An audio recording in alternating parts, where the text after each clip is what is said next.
Yes, students, the last kinetics in your syllabus is kinetics of copolymerization. In this process, two or more different monomers are simultaneously polymerized by free radical copolymerization.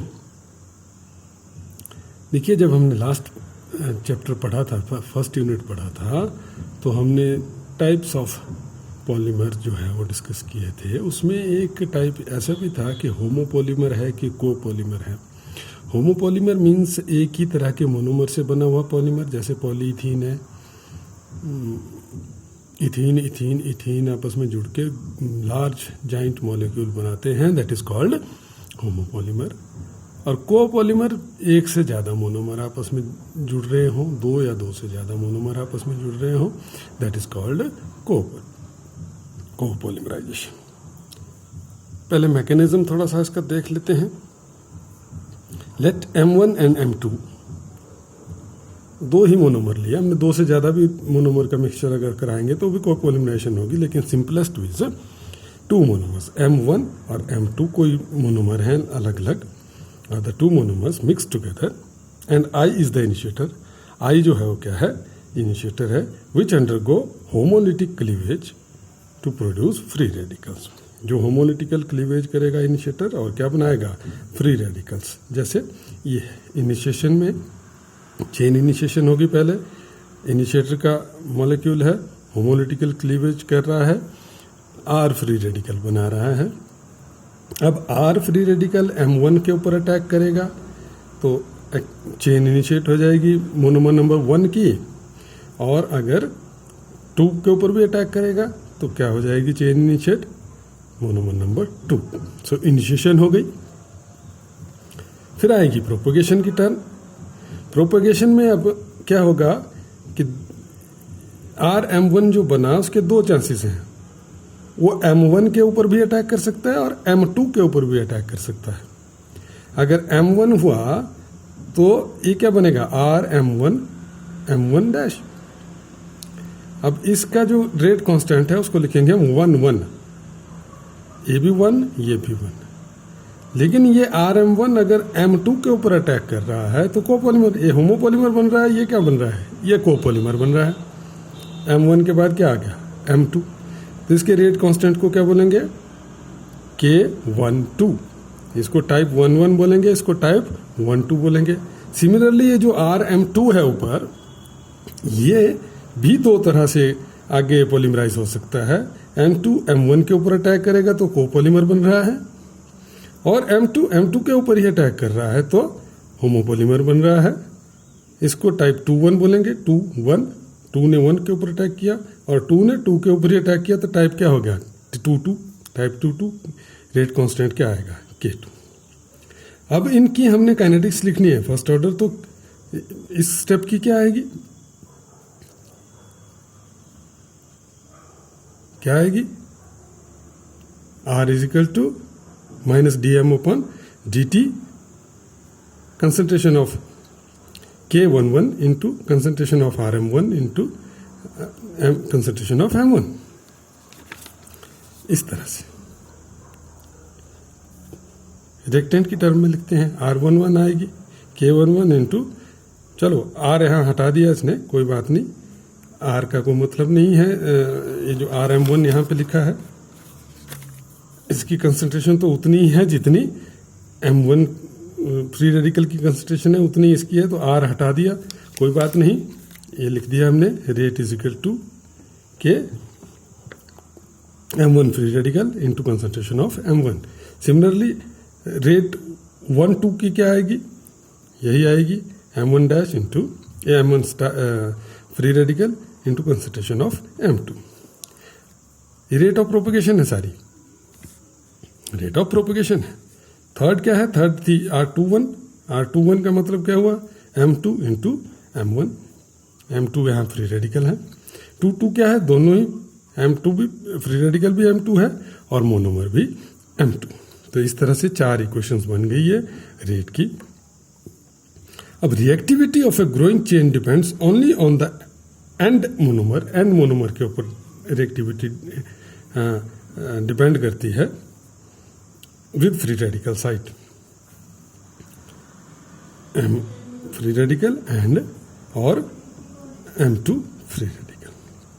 ठीक है, rate of consumption of M1 and M2, कितना monomer consume हो रहा है M1 and M2, this can be written as minus D concentration of M, इसकी fall हो रही है दैट्स वाई माइनस लग रहा है, upon dt is equal to K11 into M1 free radical M, ये वाला आया, और K21 में भी कंज्यूम हो रहा है तो 12 इंटू M1, इन दो इक्वेशन में कंज्यूम हो रहा है, इसलिए जितना कंज्यूम यहाँ हुआ प्लस जितना कंज्यूम यहाँ हुआ उसके रेट इक्वेशन से हमने इसको ऐड कर दिया। Let this be question number 7। Similarly M2 की आएगी minus D concentration of M2 upon dt K12। अब देखिए M2 कहाँ कहाँ हो रहा है यूज़, 1 2 और 2 2, M2 यहाँ यूज़ हो रहा है, एक ये K12 है, और M2 यहाँ यूज़ हो रहा है, तो क्या है K22। तो K12 की जो इक्वेशन है वो है M1 free radical into concentration of M2, similarly K22 की ये है M2 free radical plus into concentration of M2। Then the ratio of number of molecules of each type of monomer in copolymer is obtained by dividing equation number 7 with equation number 8। So क्या आ जाएगा, इसको हम gamma से करते हैं denote, gamma is equal to minus this upon this upon this लिख दिया 7 upon 8। तो जब 7 अपॉन 8 लिखेंगे तो आपको ये मिलेगा। ठीक है, ये मिल रहा है आपको, सिंपल लिख दिया। अब इसी को ही मॉडिफाई करके हमने ऐसे भी लिख सकते हैं, gamma is equal to minus DM upon DM2 is equal to DD भी कट गया तो क्या आ गया concentration of 1 upon M2, sorry ये तो ये है भी, यहाँ पे हमने इस इक्वेशन से M1 अपॉन M2 कॉमन ले लिया, इसमें भी है इसमें भी है, कॉमन बाहर निकाल लिया, ये लिख दिया, बाकी जो बच गया वो अंदर लिख दिया। Let it be question number 9।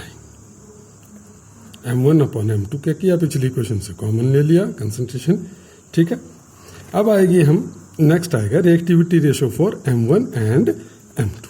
Reactivity ratio निकालनी है for M1, reactivity ratio R1 होगी, M2 के लिए रिएक्टिविटी रेशो R2 होगी। R1 किसके बराबर होगा, K11 अपॉन K12, R2 किसके बराबर होगा, K22 अपॉन K21। ठीक है, वन केस लिया आप, case number 1, when R1 is equal to R2, मतलब reactivity ratio for monomer number 1 and monomer number 2 are equal and that is equal to unity, एक है वो यूनिटी है। ठीक है, then we can write R1 is equal to R2 का मतलब क्या हुआ, K11 upon K12 is equal to K22 upon K21, that is equal to 1, और K11 is equal to K12, K22 is equal to K21, यही हुआ। In this case random copolymers are formed. Random copolymer क्या हुए कि पहले M1 जुड़ा, फिर M2 जुड़ा, फिर M1 जुड़ा, फिर M1 जुड़ गया, फिर M1 जुड़ गया, फिर M2 जुड़ गया, M2 जुड़ गया। रैंडम मतलब there is no arrangement, that is called random. Monomer जब चेन में जुड़ रहे हैं अपने हिसाब से जुड़ रहे हैं, तो 3-4 M2 के जुड़ गए, फिर 3-4 2-1 M1 का जुड़ गया, या फिर 25 M2 के जुड़ गए, 15 M1 के जुड़ गए। इस तरह से चेन जो है वो ग्रो कर रही है रैंडम अपने हिसाब से। Clear. Case number 2, when Kp11 is equal to Kp22 है बराबर Kp11 और Kp22, लेकिन उनकी वैल्यू क्या है 0, ऊपर 1 थी, यहाँ पे क्या है 0, तो अल्टरनेटिंग पॉलीमर्स बनेंगे, अल्टरनेटिव कोपॉलीमर बनेंगे। अल्टरनेटिव कोपॉलीमर क्या मतलब क्या हुआ, एग्जैक्टली अरेंजमेंट अल्टरनेट रहेगा, मींस M1 जुड़ा फिर M2 जुड़ेगा चेन में, फिर M2 के बाद फिर M1 जुड़ेगा, फिर M2 जुड़ेगा, फिर M1, फिर M2, M1, M2, M1, M2 alternate वे में जुड़ते रहेंगे। तो इस तरह के पॉलीमर्स को हम क्या कहते हैं? Alternating copolymer. तो अल्टरनेटिंग कोपॉलीमर बनेंगे। केस नंबर 3, जब reactivity ratios for both the monomer R1 and R2 is very very higher than 1, बहुत ज़्यादा है 1 से। जब 1 हुआ तो रैंडम पॉलीमर बने, जब 0 हुआ तो अल्टरनेटिंग कोपॉलीमर बने, जब 1 से बहुत ज़्यादा हुआ ओनली होमोपॉलीमर और ब्लॉक पॉलीमर्स आर फॉर्म्ड। बहुत ही ज़्यादा हुआ तो सिर्फ M1 के साथ ही जुड़ता रहेगा और होमोपॉलीमर बनाता रहेगा, M2 के साथ ही जुड़ता रहेगा और होमोपॉलीमर बनाता रहेगा। और कभी कभी ऐसे चांस होते हैं टर्मिनेशन में कि M1 की जो होमोपॉलीमर की चेन थी वो टर्मिनेट होते होते M2 की चेन के साथ जुड़ गई, तो 2 हिस्से बन जाएंगे, 2 ब्लॉक बन जाएंगे उस चेन के। एक ब्लॉक में होगा M1 जुड़े हुए और दूसरे ब्लॉक में होगा M2 जुड़े हुए। तो M1 और M2 फ्री रेडिकल एंड पे आपस में टर्मिनेट जब होंगे, ज्वाइन करेंगे, तो एक ब्लॉक होगा M1 का एक हिस्सा उसका और दूसरा हिस्सा होगा उसका M2 का। इस तरह के पॉलीमर को कोपॉलीमर को हम बोलते हैं ब्लॉक कोपॉलीमर। तो ब्लॉक कोपॉलीमर बनेंगे या होमोपॉलीमर बनेगा। अब स्टेडी स्टेट जब हम लगाएंगे for free radicals M1 free radical and M2 free radical, तो इसकी जो रेट है dM1 free radical upon dt वो दूसरे के बराबर होगी स्टेडी स्टेट में। dM2 concentration of M2 free radical upon dt that is equal to K12 M1 free radical into M2 minus K21 M2 free radical into M1। So ये सारी चीज़ें common है। M2 upon M1 is equal to K12 M2 upon K21 M1। ये इसी question से निकल जाएगा। क्या निकाला हमने? Concentration of M2 upon concentration of M1। ये 0 के बराबर है इधर ये equation. K12 M1 into M2 minus K21 concentration of M2 free radical minus M1 is equal to 0। तो ये पहले साइड गया M1 concentration of M2 upon M1 यहाँ से निकाली, ये निकल गई M2 upon M1 K12 upon K21। Putting this value in equation 9, कौन सी है इक्वेशन 9? ये इस इक्वेशन में जब हम पुट करेंगे किसकी वैल्यू? M2 अपॉन M1 की,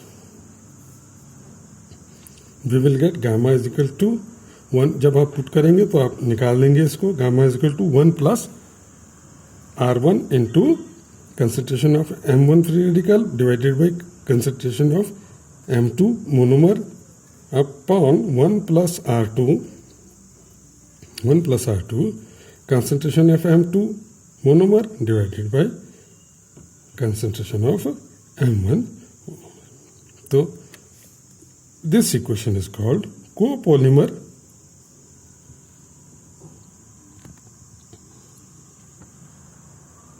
composition equation, copolymer composition equation.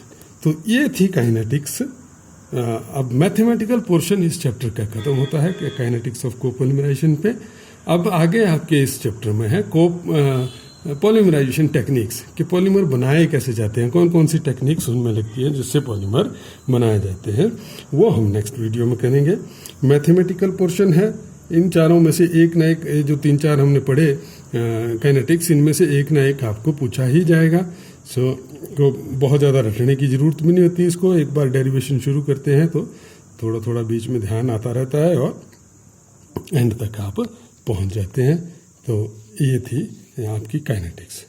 So next video में हम करेंगे techniques of polymerization. Okay, thank you.